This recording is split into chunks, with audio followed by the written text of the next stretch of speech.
Do we get any idea about why people aren't exiting the program? Well, Annalise, there's only 2 months left until, for many people, this program actually comes to an end. So, for many people, they will be hoping to stay right there until the end of September. And then the grim reality of making repayments again really hits home. And that's when customers have to negotiate with their banks on whether or not they can get an extension beyond this 6 months. So, it's a very critical time for a lot of borrowers. We've got 1 in 10 only exiting already prior to the 6 months coming up. And then we've got another 15% of customers at the big four banks who are on deferrals who are making partial or some sort of repayment, some sort of partial or full repayment. So there is a very big concern out there that once this ends in September, there's going to be potentially hundreds of thousands of people left being forced to pay their loans, and they may be unable to do so. Because that is the significant challenge that you touched on there. This is not free money for a lot of people. They've deferred the payments. They're going to have to pay back that, then some, with the ongoing payments. And so if you are a business that's been in distress, in particular in Victoria, having to shut down, start up again, shut down again, this really could be it for you. That's exactly right. I mean, in the story today in the papers that we discussed how in Victoria there's been hundreds of people who were on mortgage deferral payment programs who exited them and then had to ring back their bank and say to the bank, can you please put me back on a deferral program? So they've gone in for round 2 of deferral because we've got down here around 6 million Victorians in lockdown again. So it's a very real situation, particularly down here where, everything's pretty much come to a standstill.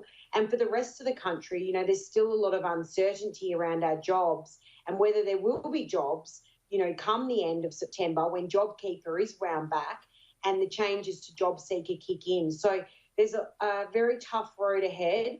And I think for many people who have home loans, they'll be very anxious about when they have to start repaying them. And it's interesting timing as well to see ASIC not pursuing an appeal on the really famous Wago Shiraz case about responsible lending, about the proper way to figure out what people can actually afford. The argument was that it could have jeopardised so many people looking for loans now, but it is concerning just these responsible lending requirements at this particular point in time could be making life a lot more difficult as well. That's exactly right, Annalise. It's going to be harder for people out there to even get a loan now. The banks have to be super careful. Responsible lending laws have come under extensive scrutiny. As you well know, you've covered this for some time. And so for people out there trying to refinance or get a new loan, they may run into some roadblocks. So, we've got interest rates down around low to mid 2% range. But for some people, even though the interest rates are so small and at record lows, they are still unable to meet their repayments. And this is a very scary thought, given, this is the cheapest time to have a home loan in history. That's a really good point, because that's what we're hearing a lot of in the housing market, that we're seeing more people buying homes now, even though it's counterintuitive in a recession. In particular, a lot of first home buyers, they're not going on those holidays, they're not having big weddings, and so they're saying, right, let's lock down the property market now. Do you think this is a good time to be looking at buying a house? Well, look, in the story, Annalise, I chatted to HSBC's chief economist, Paul Bloxham, and he's saying in 2021, they're forecasting house prices across Australia to fall anywhere between 2 and 12%. So they've obviously got a significant range there.